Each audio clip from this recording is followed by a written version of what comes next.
everyone, and welcome to Victoria's Cantina. Today we're having a look at the Mattel DC Comics Multiverse Suicide Squad Deadshot 6-inch scale figure. So first up, I gotta say, I saw Suicide Squad. It wasn't a great film. It wasn't a bad film, I guess. I mean, it just wasn't that good. It was just kind of so-so. I had some pretty big issues with the story and the plot lines, but there were some bright spots to it. I thought the soundtrack was great, and in particular, Will Smith was really good. I really enjoyed his portrayal of Deadshot. Loved Margot Robbie as Harley Quinn, and Jared Leto's Joker was really cool. It was a different take for sure, but it was a really good portrayal. Here's hoping we see more of these characters down the line. So I went back and picked up the Deadshot figure, got it at my local Target, and as you can see from the packaging here, same as what we've seen before. You get an image of Will Smith down at the bottom in his Deadshot getup. There's a look at one side for you, there's a look at the other, and then there's a view at the back. Buy all of the figures and you can build Killer Croc, which in my opinion, he looks nothing like he looked in the film, quite sadly.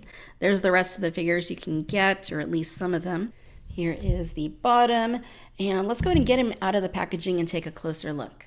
Okay, you guys, so here is Deadshot out of the packaging, and aesthetically it looks pretty good. It's not the best looking figure, but it's pretty decent for a Mattel Multiverse figure. It does have nice proportions, and the costume is pretty nice looking, nice colors. And unlike some of the figures in the Mattel Multiverse line, he does have a couple of accessories. There's a fair bit of articulation present as well, which is great. Go ahead and give you an up close here of the head sculpt, and I think it looks enough like Will Smith for this line of figures. It's not particularly outstanding, but it does look like Will Smith, which I guess is the important thing here. I don't like how the plastic looks so waxy. I really don't like that a whole lot. Also, I think that the skin tone is a little bit too light, in my opinion. I think it needs to be a little bit darker. The beard also looks a little bit strange. I don't really like how it looks like that. I mean, it just looks too toy-like. And, for an adult collector line, I don't think it should look like that. It should have done a better gradient on there. I mean, it just looks kind of strange. That being said, it is painted very cleanly. You can see that the eyebrows look quite nice. The eyes look quite nice. The beard, as weird as it looks, is also painted pretty nicely. You also see that he's got that little detail there underneath his head on the collar. It says, "I am the light, the way." And the rest of the costume, I think, actually looks pretty good. It is very clean. I think a wash to kind of bring up more of the sculpted detail would have been very nice. Or at least some weathering, just to make it look a little bit more realistic. But as it is, it looks pretty nice, if not a little bit toy-like. You can see that he's got some armor. He's got his belt with some magazine cartridges on it. And the gauntlets look pretty good. A little bit of extra paint detail on those.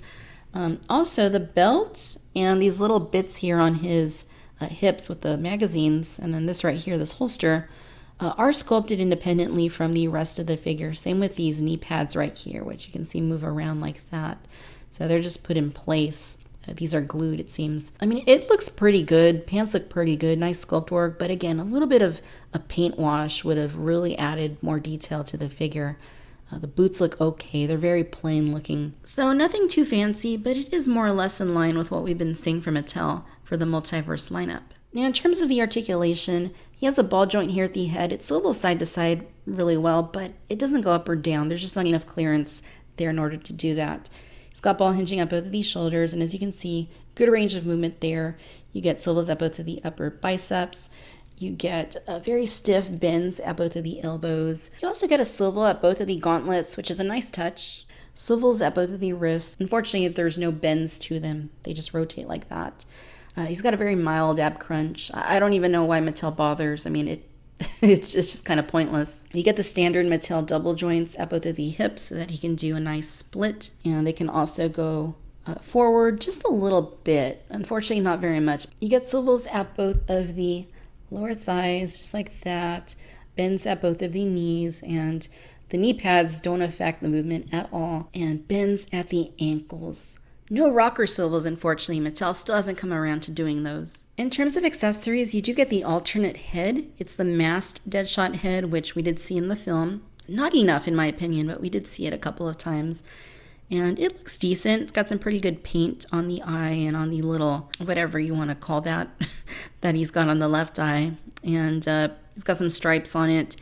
It's not terribly film accurate. I don't think it had these stripes in the film. If anything, it looked more like a shadow. But maybe it did. I'll have to go back and look at that. You know the drill. You just pull off the head that comes on there. And because Mattel likes to be Mattel, they put very tight joints on there. So it is a very tight fit. We'll go ahead and get this one on. There he is with the mask.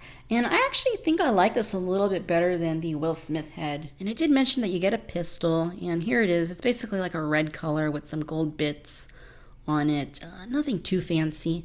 And he does have the holster right there. So to get it in, just slide it just like this. Just like that. Very nice fit. You also get the Collect and Connect Killer Croc right arm.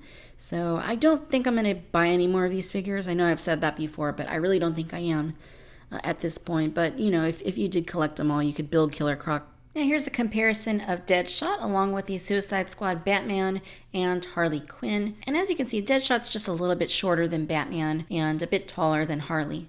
Alright, ladies and gentlemen, so there you have it. This is the Mattel DC Comics Multiverse Suicide Squad Deadshot. As an adult collector 6-inch figure, it's really not that great. Like the film, it's just so-so. I don't mind it so much as a toy, but they really should drop the adult collector part of the packaging, because I think most adults who really care about these characters probably aren't going to be wasting their money on these. They're probably going to be looking at stuff like DC Collectibles or Mayfax or Figuarts. So I say they either drop the adult collector thing, just market these as toys, or they step up their game. If these were at least on par with what we see from Hasbro with the Marvel Legends or the 6-inch Star Wars Black series, then I think it would be a great line. But as it stands, there's just so much left to be desired with these. Now, the sculpt of the figure itself isn't bad. I think where this figure really falters is in paint. It really needs better paints on the face and on the body just to make it look a little bit grittier, a little bit more realistic. I think if they would have done that, it would have been a much better figure. The removable head is a nice touch, so it is a little bit hard to get on and off, just like we saw with the Suicide Squad Batman. And the pistol is alright. Articulation itself is decent, so if you're expecting greatness from this figure, I would say hold off, wait until DC Collectibles releases their version, or Mayfax perhaps, but this is very much a toy, and I would say that if you're an adult collector, you should really treat it as such and expect as much. What you see is what you get, and quite frankly, what you get just isn't that great.